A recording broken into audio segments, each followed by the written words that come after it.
बच्चों नमस्कार। बच्चों हम लोग जवाहर नवोदय विद्यालय प्रवेश परीक्षा में अंकगणित पढ़ रहे हैं और अंकगणित के अंतर्गत पढ़ रहे हैं बच्चों क्षेत्रमिति मेंसुरेशन। और मेंसुरेशन में हमने एक भाग पढ़ लिया बच्चों। अब आइए देखते हैं अगला भाग, और इस भाग में अति महत्वपूर्ण प्रश्न को जो परीक्षा के दृष्टिकोण से बहुत महत्वपूर्ण है। तो चलिए बच्चों शुरू करते हैं। प्रश्न पहला, एक आयत का क्षेत्रफल 96 वर्ग मीटर है। यदि इस आयत की एक भुजा 12 मीटर है तो इसका परिमाप होगा। परिमाप ज्ञात करना है बच्चों।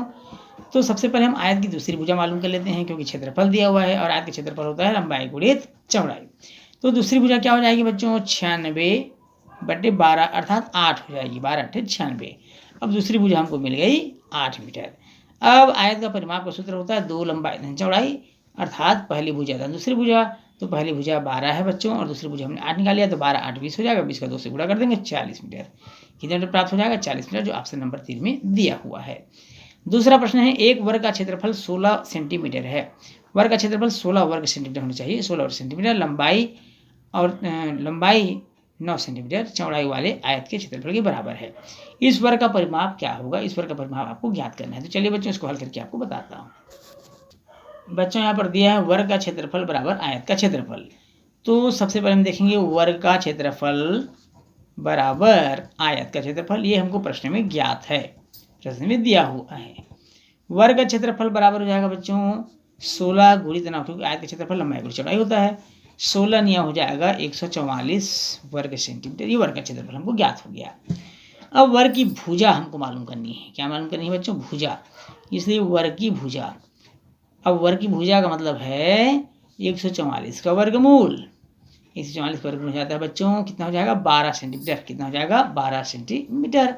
अब वर्ग की भुजा हमको मालूम हो गई। अब हमको ज्ञात क्या करना था? वर्ग का परिमाप। क्या ज्ञात करना था? परिमाप। और वर्ग का परिमाप का सूत्र होता है 4 गुणित भुजा, और भुजा कितना है? 12 सेंटीमीटर है। तो 12 चौक कितना हो जाएगा? 48 सेंटीमीटर। कितना हो जाएगा बच्चों?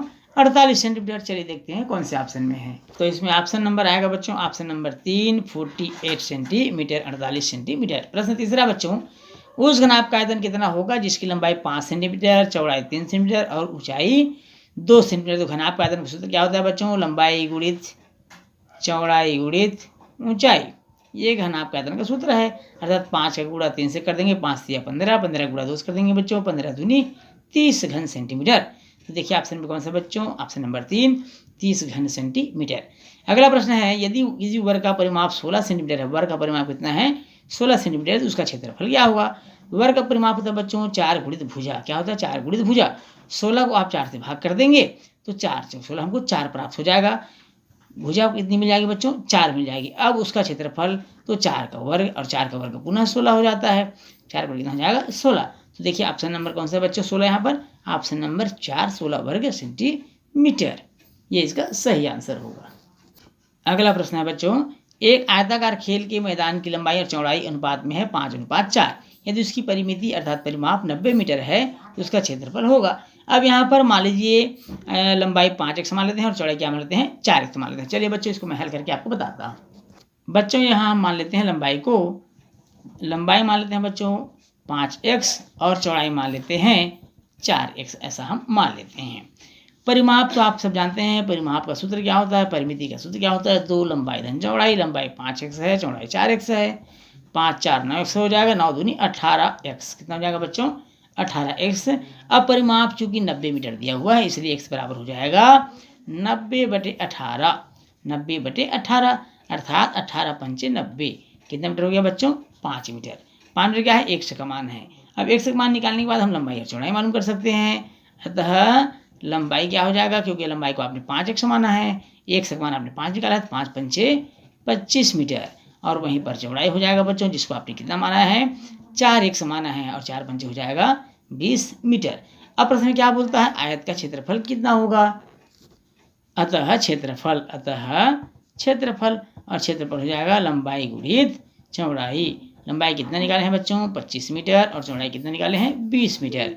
25 का गुणा हम 20 से कर देंगे तो 25 दूनी 50 अर्थात 500 वर्ग मीटर इसका आंसर प्राप्त हो जाएगा। चलिए देखते हैं बच्चों कौन सा ऑप्शन है 500 वर्ग मीटर। तो इसका सही आंसर होगा बच्चों ऑप्शन नंबर 1 500 वर्ग मीटर। बिल्कुल सही आंसर होगा। अगला प्रश्न है बच्चों, एक आयताकार बगीचे की लंबाई 50 मीटर है, चौड़ाई 20 मीटर है। उसके बाहर चारों ओर 7 मीटर चौड़ा रास्ता है। उस रास्ते का क्षेत्रफल क्या होगा? तो चलिए बच्चों, इसको मैं आपको हल करके बताता हूँ कि इसके रास्ते का क्षेत्रफल क्या होना चाहिए। अब यहाँ देखिए बच्चों, रास्ते सहित पहले बाकी हम लंबाई मालूम कर लेते हैं।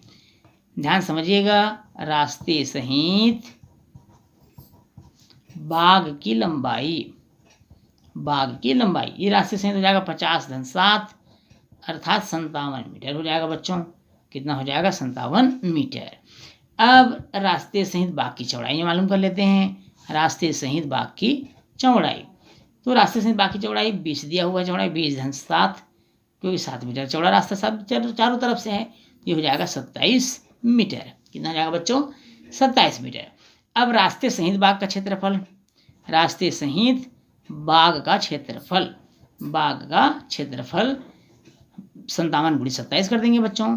57 गुणा 27, 57 और 27 का गुणा कर दीजिए। 57 27 गुणा करने से 1539 वर्ग मीटर हमको प्राप्त हो जाएगा। 1539 वर्ग मीटर, ये क्या है? रास्ते सहित बाग का क्षेत्रफल हो गया। अब हम यहाँ देखेंगे कि बिना रास्ते के बाग का क्षेत्रफल क्या होगा। ये तो रास्ते सहित हो गया बच्चों। अब बिना रास्ते के बाग का क्षेत्रफल निकाल लेते हैं हम। बिना रास्ते के बाग का क्षेत्रफल हो जाएगा, क्योंकि 50 मीटर लंबाई और 20 मीटर चौड़ाई था, 5 दूनी 10 अर्थात हो जाएगा 1000 वर्ग मीटर। ये हो गया बच्चों बिना रास्ते के बाग का क्षेत्रफल। इसलिए हमको रास्ते का क्षेत्रफल मालूम हो जाएगा। रास्ते का क्षेत्रफल, रास्ते का क्षेत्रफल हो जाएगा, रास्ते का क्षेत्रफल अर्थात चौड़ाई सहित लंबाई सहित वाला जो क्षेत्रफल निकाले हैं आप 1539 माइनस बिना रास्ते के आपने जो क्षेत्रफल निकाला है 1000, तो 1539 वर्ग मीटर में 1000 वर्ग मीटर घटाएंगे तो हमको मिल जाएगा 539 वर्ग मीटर। अब देखते हैं बच्चों 539 वर्ग मीटर किस ऑप्शन में दिया हुआ है। ऑप्शन नंबर 1, ऑप्शन नंबर 1 इसका सही आंसर होगा बच्चों, 539 वर्ग मीटर। अगला प्रश्न है, एक आयत की लंबाई उसकी चौड़ाई की दुगनी है। आयत की लंबाई चौड़ाई की क्या है बच्चों? दुगनी है। मान लीजिए अगर चौड़ाई 1 है तो लंबाई हो जाएगा 2x हो जाएगा। यदि इसका क्षेत्रफल 320 एकड़ है, एक को हमने x माना, दूसरे को 2x माना, और इसका क्षेत्रफल लंबाई गुणी चौड़ाई 320 दिया हुआ है बच्चों। अब यहाँ पर 2x स्क्वायर हो जाएगा, यहाँ पर x का मान निकालेंगे और x का मान निकालने के बाद हम इन ऑप्शन को सही आंसर निकाल सकते, क्योंकि परिमिति निकालना है और आयत का परिमाप होता है 2 लंबाई धन चौड़ाई। तो इस तरह से इसका सही आंसर होगा बच्चों 5280 गज, अर्थात ऑप्शन नंबर 2, 5280 गज।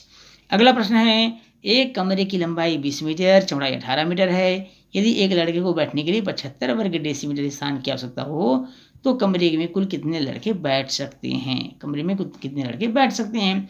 अब 100 वर्ग डेसीमीटर का 1 वर्ग मीटर होता है बच्चों, 100 वर्ग डेसीमीटर का 1 वर्ग डेसीमीटर होता है, तो 75 वर्ग डेसीमीटर का, क्योंकि यहाँ 75 वर्ग डेसीमीटर प्रश्न में दिया हुआ है, तो यहाँ पर 75 वर्ग डेसीमीटर हो जाएगा 75/100, 75/100 अर्थात संख्या हो जाएगी 0.75 वर्ग मीटर। अब ये हमको मालूम हो गया 0.75 वर्ग मीटर क्या निकल गया बच्चों? ये 75 वर्ग डेसीमीटर को हमने वर्ग मीटर बदल लिया है। 75 वर्ग डेसीमीटर को हमने बदल लिया वर्ग मीटर में, अर्थात 75 वर्ग डेसीमीटर बराबर हो जाएगा 0.75 वर्ग मीटर। अब कमरे में कितने लड़के बैठे हैं तो लड़कों की संख्या मालूम करना है। तब कैसे मालूम करेंगे? 20 गुणित 18, ध्यान समझेंगे बच्चों, 20 गुणित 18/0.75, 20 गुणित 18/0.75 करेंगे, हमको इसका सही आंसर मालूम हो जाएगा और वो आंसर आएगा बच्चों कितने? 480, अर्थात ऑप्शन नंबर 2 ये बिल्कुल सही आंसर होगा। चलिए देखिए बच्चों अगला प्रश्न। अगला प्रश्न है, किसी आयत की लंबाई 8 मीटर, चौड़ाई 6 मीटर है, उस वर्ग की परिमिति ज्ञात कीजिए जिसका क्षेत्रफल आयत के क्षेत्रफल का तिगुना हो। आयत के क्षेत्रफल क्या हो बच्चों? तिगुना हो। तो आयत के क्षेत्रफल का तिगुना का मतलब है, सबसे पहले तो हम इस 8 मीटर चौड़ाई और लंबाई और 6 मीटर चौड़ाई से हम क्या निकाल लेते हैं? पहले आयत का क्षेत्रफल, 8 छक्के 48 हो जाएगा। अब चूंकि आयत का क्षेत्रफल का तिगुना है वर्ग का क्षेत्रफल, तो 3 गुणित आयत का क्षेत्रफल बराबर हो जाएगा वर्ग का क्षेत्रफल। तो हमने 8 छक्के 48 निकाल लिया, 48 का 3 से गुणा कर देंगे 144। अब 144 बराबर हो जाएगा वर्ग का क्षेत्रफल। अब वर्ग का क्षेत्रफल मतलब होता है बच्चों भुजा का वर्ग होता है, तो भुजा बराबर कितना हो जाएगा? 144 का वर्गमूल अर्थात 12, कितना हो जाएगा बच्चों? 12 मीटर। अब पूछा है परिमाप, क्या पूछा है? परिमाप। परिमाप का मतलब 4 गुणित भुजा होता है, तो 4 गुणित 12 कर देंगे तो 12 चौक हो जाएगा 48 मीटर, जो ऑप्शन नंबर 1 में दिया हुआ है। अगला प्रश्न है बच्चों, एक आयताकार मैदान 30 मीटर लंबा और 20 मीटर चौड़ा है। एक आयताकार मैदान की लंबाई 30 मीटर है और चौड़ाई कितना है बच्चों? 20 मीटर है। इसके चारों ओर कितनी बार चक्कर लगाने पर 5 किलोमीटर पूरा होगा? अर्थात 5 किलोमीटर की दूरी तय करने में कितना चक्कर लगाना होगा। तो चलिए इसको हल करके देखते हैं बच्चों। यहाँ पर हम सबसे पहले देखेंगे आयताकार मैदान का परिमाप। आयताकार मैदान का परिमाप सबसे पहले हम देखेंगे। मैदान का परिमाप, और मैदान का परिमाप हो जाएगा 2 लंबाई धन चौड़ाई। 2 लंबाई धन चौड़ाई परिमाप का सूत्र होता है, यानी एक चक्कर। कितना चक्कर बच्चों? एक चक्कर में तय दूरी अर्थात परिमाप 2 × 30 धन 20। 30 लंबाई 20 चौड़ाई दिया हुआ है। 30 20 50 दूनी 100। तो 100 मीटर का चक्कर एक चक्कर में 100 मीटर की दूरी तय करता है। अब चूंकि बच्चों हमको मालूम है कि 5 किलोमीटर 1000 मीटर, किलोमीटर बराबर 1 किलोमीटर बराबर 1000 मीटर होता है, तो 5 किलोमीटर बराबर हो जाएगा 5000 मीटर हो जाएगा। अब यहाँ पर इसलिए 100 मीटर की दूरी तय करता है। अब यहाँ चूंकि लगा देते हैं, चूंकि 100 मीटर की दूरी तय करता है, 100 मीटर की दूरी तय करता है एक चक्कर में। कितने चक्कर में बच्चों? एक चक्कर में। इसलिए 1 मीटर की दूरी, कितने मीटर की दूरी? 1 मीटर की दूरी। 1 मीटर की दूरी तय करता है। 1 मीटर की दूरी तय करता है बराबर हो जाएगा बच्चों 5000 बटे 1 मीटर की दूरी तय करता है। यहाँ पर सबसे पहले 1 बटे आप 100 लिख लेंगे बच्चों। 1 बटे 100, 1 बटे 100। अब 5, इसलिए 5000 मीटर का, इसलिए 5000 मीटर। तो 5000 मीटर की दूरी तय करता है। 5000 गुणित हो जाएगा 1 बटे 100। गुणा कर देते हैं, 0 0 कट गया बच्चों, यहाँ पर काट देंगे, बच गया 50। कितना बच गया? 50। तो ये 50 जो है, ये 50 चक्कर है। 50 चक्कर। अब चलिए देखते हैं कौन सा ऑप्शन इसका सही आंसर होता है। ऑप्शन नंबर 2, ऑप्शन नंबर 2 50 चक्कर इसका बिल्कुल सही आंसर होगा। तो इस तरह से हम फार्मूले से आयत का क्षेत्रफल, लंबाई गुणा चौड़ाई और आयत का परिमाप 2 कोष्ठक में लंबाई धन चौड़ाई से सारे सवालों को हमने हल कर लिया है। बच्चों इस प्रश्न के साथ ही आज की क्लास में ही समाप्त करते हैं। वीडियो अच्छा लगे तो वीडियो को लाइक और शेयर करिएगा। यदि आप चैनल में नए हैं तो चैनल को सब्सक्राइब करना बिल्कुल नहीं भूलिएगा। तो बच्चों आपसे फिर मुलाकात होगी अगली क्लास में, तब तक के लिए नमस्कार।